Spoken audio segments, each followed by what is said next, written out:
നമ്മൾ പറഞ്ഞു കയറ്റിയതാണ് ആരൊക്കെയോ. നമ്മളാണ് ഫുട്ബോൾ കളിൻ്റെ രാജാക്കന്മാരൊന്നും ഫാൻസുകളൊന്നും. നമ്മൾ ഈ നാടായ നാട് മൊത്തം ഫ്ലെക്സ് നിറച്ചില്ലെങ്കിൽ, അന്യരാജ്യങ്ങളുടെ കൊടി കെട്ടി മലിനമാക്കിയില്ലെങ്കിൽ ആ കളിക്ക് എന്തോ കുഴപ്പം പറ്റുന്നൊക്കെ നമ്മൾ തെറ്റിദ്ധരിച്ചിരിക്കുകയാണ്. ഫ്ലെക്സ് മത്സരമാണല്ലോ നടക്കുന്നത്. എനിക്ക് കിട്ടിയ റിപ്പോർട്ട് അനുസരിച്ച് ഏറ്റവും ലാസ്റ്റ് 400 അടി നീളമുള്ള ഫ്ലെക്സാണ് കേരളത്തിൽ നമ്മുടെ ജില്ലയിൽ സ്ഥാപിച്ചത്. 400 അടി. എത്ര കമ്പി വേണം, എത്ര ഫ്ലെക്സ് വേണം?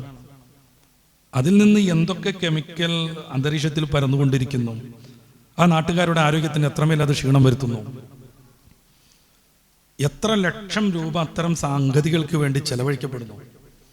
ഈ ഫുട്ബോൾ മത്സരം കഴിഞ്ഞാൽ അതിൻ്റെ പ്രസക്തി എന്താണ്? എന്നിട്ട് അതിനോട് മത്സരിച്ച് ഇനി 450 ഫ്ലെക്സ് വെക്കുന്നവരാണ് ആ ഫ്ലെക്സ് യുദ്ധത്തിൽ വിജയിക്കാൻ പോണത്. കാരണം അവർ തന്നെ വെല്ലുവിളിച്ചിട്ടുണ്ട്, കൊണ്ടുവരും ഇതിനേക്കാൾ വലുതൊന്നും. 350 അടിയുണ്ട്. ഇടുക്കിയിൽ ഒരു പാടത്ത് മൊത്തം സ്ഥാപിച്ചതുണ്ട്. ചെറിയ ചെറിയ ടീമിൻ്റെ ഫാൻസുകൾ അവരെ കൊണ്ടാകും വിധത്തിൽ ഇതിൽ പങ്കെടുക്കുന്നുണ്ട്.